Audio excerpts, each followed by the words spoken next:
E aí pessoal, aqui é o Igor novamente, estamos retomando a nossa 10ª aula do módulo de Orgânica, em que hoje nós vamos falar sobre os compostos carbonilados e os éteres.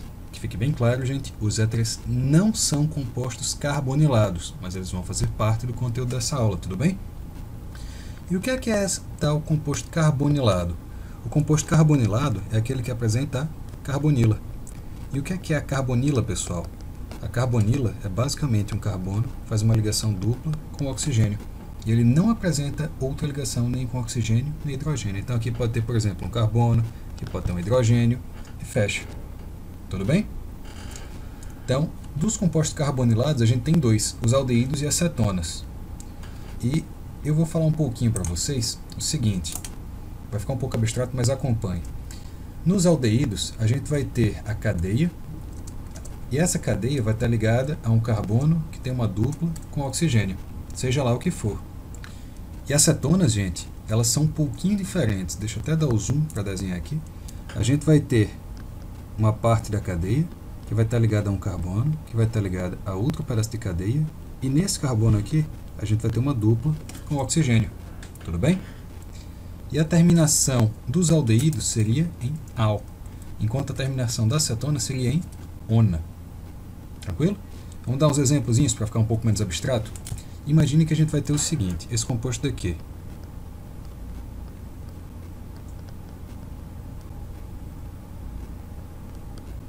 Que composto seria esse, pessoal?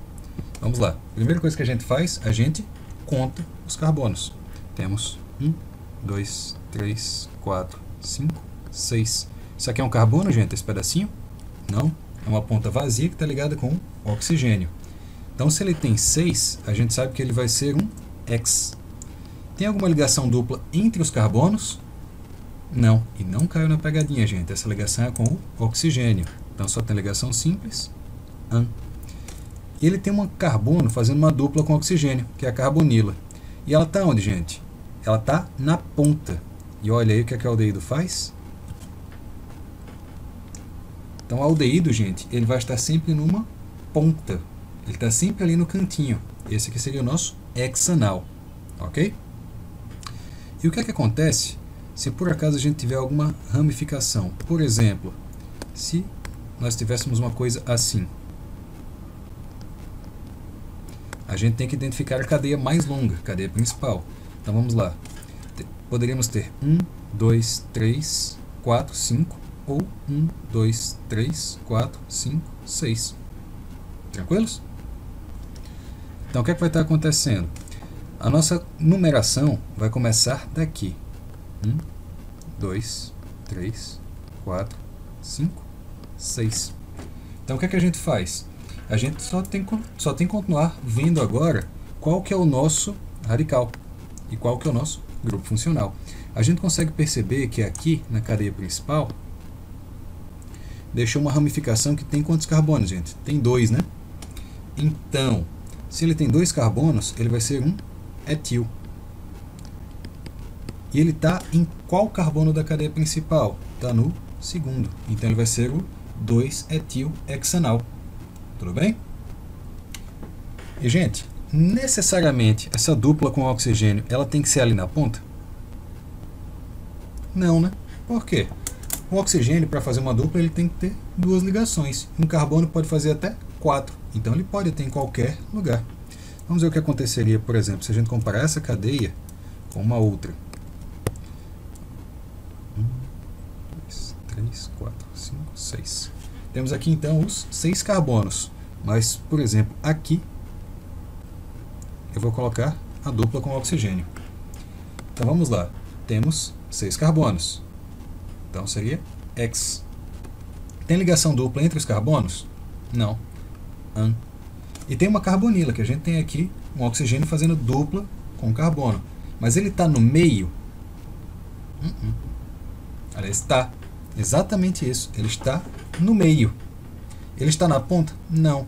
Então o que acontece? A gente tem uma cetona. Perceba que tem carbono para um lado e tem carbono para o outro.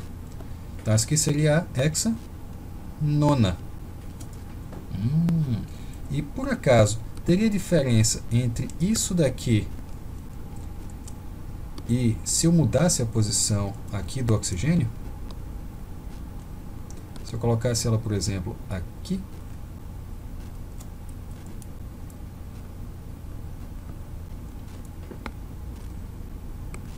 vamos lá. Na nossa cadeia principal, nós teríamos o quê? Se formos contar a partir desse lado, 1, 2, 3, 4, 5, 6. Se a gente fosse contar pelo outro, teria sido 1, 2, 3, 4. Então a gente realmente começa lá pela direita. Qual que seria o... Tem diferença entre um composto e outro? Tem, que é justamente a posição de quem? Da carbonila. Então ela seria o quê? 6 carbonos, X. Só ligação simples, AN. E é uma cetona? É. Só que em qual carbono ela está? Essa daqui está no carbono 3. Enquanto neste caso aqui, ela estava no carbono 2. Então percebam, na hora que a gente está falando da cetona, a gente tem que dizer aonde está a cetona. Por que a gente não fez isso no aldeído? Porque ele não tem que estar na ponta. Então ele está sempre no primeiro carbono. Por isso que a gente não precisa colocar. Mas na cetona ele pode estar no meio, então ele pode estar em qualquer lugar. Inclusive, a gente pode ter até algumas situações assim. 1, 2, 3, 4.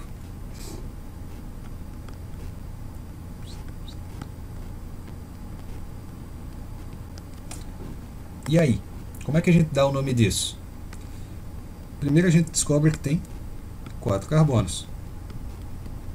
Certo. O que mais que a gente sabe daqui então? Se tem 4 carbonos, vai ser o que, gente? Vai ser but, né? Vamos descer isso aqui, que isso aqui não é para agora não. Vai ser but. Joia. Tem ligação dupla entre os carbonos? Não, só tem simples. Então, AN. E aí, onde que a gente faz a contagem para poder colocar? Já que tem as carbonilas e elas estão no meio, são cetonas. Se a gente começar a contar desse lado, nós teríamos 1, 2 e já chegou. Desse lado também, 1, 2 chegou. Então, tanto faz. Começando aqui, 1, 2, 3, 4. Então, as nossas carbonilas, elas estão nos carbonos o quê? No 2 e no 3. E nós temos o quê? Ona, né? Mas não são duas? Então, a gente tem que dizer que é di. Ou seja, butan 2,3-diona. Bonito, né, gente? Então, basicamente é isso. O que é que a gente sabe? Que tanto o aldeído quanto a cetona vão apresentar a carbonila, que é aquele carbono fazendo uma dupla com oxigênio. Agora, a cetona, ela vai fazer isso no meio da cadeia. Então, a gente tem que especificar a posição. Já quando a gente está falando dos aldeídos, ele é sempre na ponta. Então, a gente não precisa especificar a posição, porque é sempre no carbono 1. Tudo bem? E onde que a gente encontra cada um desses? Então, dentre os aldeídos, a gente vai ter alguns, vão ser famosos, serão eles o metanal, que o metanal, gente, ele é utilizado para fazer aquela mistura do formol, que serve para quê? Para conservar peças anatômicas, para conservar cadáveres, mas serve também para matar bactérias, então ele serve também como antisséptico. E além disso, nós temos um outro, chamado de etanal, que ele é uma das etapas da degradação de quem? Esse nome lembra o etanol, que é o álcool que a gente bebe. Então, quando ele passa pelo fígado, o etanol é transformado em etanal. Enquanto você não fizer isso, você vai ficar completamente bêbado. Tudo bem? E como que seriam as fórmulas dele? Bom, met, a gente tem 1. Beleza. E o que mais que a gente sabe? Que ele tem o aldeído, então ele tem que ter uma dupla com O. E como só tem um carbono, estão faltando quantas ligações? 2. Então seriam com o hidrogênio. E o etanal? Temos 2 carbonos. Um deles vai estar fazendo uma dupla com oxigênio. Então no outro a gente completa com hidrogênios. Tudo bem? E das cetonas, gente? O que é que a gente vai ver? Bom, cetona, a gente vai ter aquele produto que as mulheres usam para limpar as unhas, por exemplo, né? Chamado de acetona. Ok? Bem, e vindo aqui então para os éteres, que eles receberam um pouco menos de atenção até agora, mas é porque eles não são carbonilas. O éter, gente, ele é basicamente o quê? Ele é uma cola entre cadeias que é feita com oxigênio. Como que acontece isso? A gente vai ter uma cadeia, no meio um oxigênio e depois o resto da cadeia. E a terminação dele qual que é? Ele não tem exatamente uma terminação, ele tem uma regrinha um pouco diferente. Vamos ver aqui o que é que acontece. Se eu tiver, por exemplo, isso daqui, vou ter 1, 2, 3, aí aqui uma ligação com oxigênio e aqui outra ligação com 1, 2, 3, 4. Como que fica isso? A gente tem uma cadeia aqui com 1, 2, 3, 4 e outra com 1, 2, 3, 4, 5 carbonos.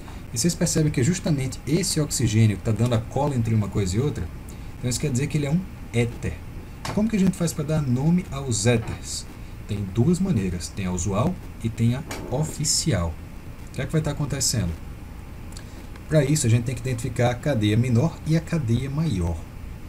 O que é que a gente vai fazer? A gente vai ter que pegar o número de carbonos da cadeia menor. Por exemplo, aqui nós temos 4, então nós vamos ter but.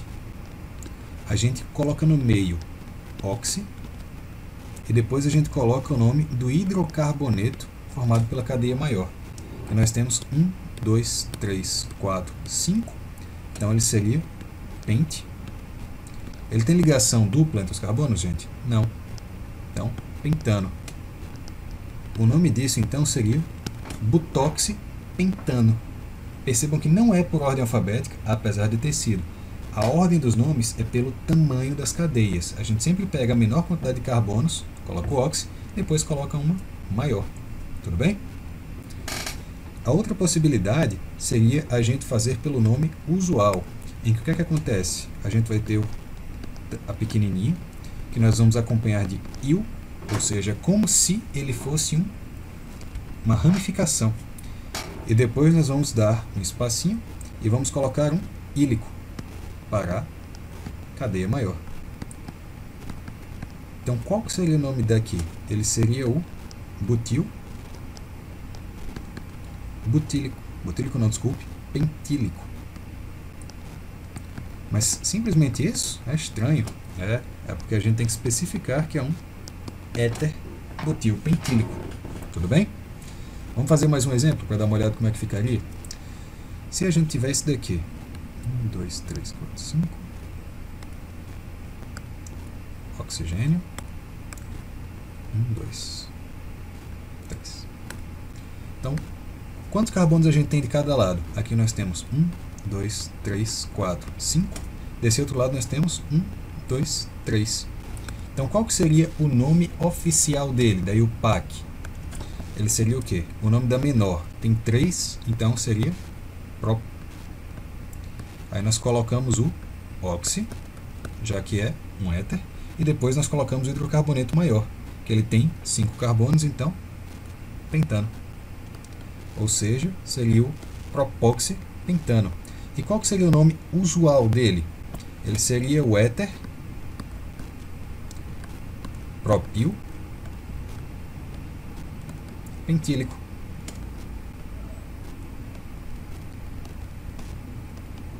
Tudo bem, pessoal? Tranquilos? E se a gente fizer o caminho reverso? Se eu der para vocês um nome e a gente for fazer a fórmula, como que ficaria isso? Se nós tivermos, por exemplo, vejamos, hexoxi decano. O que é que a gente consegue ver daqui? A gente quebra esse nome em partes, hex, oxi e decano. Hex, então a gente sabe que vai ter que ter 6 carbonos. Então, 1, 2, 3, 4, 5, 6. Isso aqui vai estar ligado a um oxigênio, que vai estar ligado a um decano. Então, 1, 2, 3, 4, 5, 6, 7, 8, 9, 10. Simples assim, gente. Tudo bem? E onde que a gente vai encontrar o éter? Quais são as aplicações que a gente tem para o éter? Bom, o éter, gente, ele atua como solvente para uma série de tintas, ele atua como solvente para uma série de óleos e graxas. Mas além disso, muito tempo atrás, no século XIX, se utilizava o éter como um anestésico, porque as pessoas ficam muito lombradas. Ainda tem quem utilize o éter como droga, ele vicia. Só que por que ele tende a não ser utilizado tanto como droga hoje? É pelo mesmo motivo que ele deixou de ser utilizado como anestésico. Depois que passa a lombra, depois que passa a anestesia, os pacientes têm um mal-estar muito grande. Por isso que ele teve o seu descontinuado e por isso que mesmo enquanto droga, ele não tem um potencial viciante tão alto, ele não é uma preocupação forte para a nossa saúde. Tudo bem? Então, revisando rapidinho, gente, o que é que a gente viu? A gente vai ter aqui, nós estudamos que a carbonila é um carbono que tem uma dupla com oxigênio. Quando a gente tem a carbonila, ela pode estar na ponta da cadeia, que ela faz um aldeído, ou ela pode estar no meio, em que ela vai fazer uma cetona. Tudo bem? E o que mais que a gente viu? Nós vimos os éteres, que são basicamente duas cadeias de carbono que estão coladinhas por um átomo de oxigênio, ou seja, ele é heteroátomo dentro daquela cadeia. E como que a gente faz a nomenclatura dela? A gente pega o número de carbonos da cadeia menor, acrescenta oxi, e depois a gente coloca o que? O nome do hidrocarboneto da cadeia maior. Ou nós vamos colocar o que? No nome usual, não oficial, seria o nome da cadeia menor com íon e depois o nome da cadeia maior com ílico. Ou seja, éter, íon, ílico. Tudo bem? Então basicamente é isso, gente. Espero que vocês tenham captado, que vocês tenham gostado. Qualquer dúvida, estarei aqui para tirar. Teremos também a nossa listinha lá no Estudo em Dia. E bem, nos encontramos em breve. Até a próxima.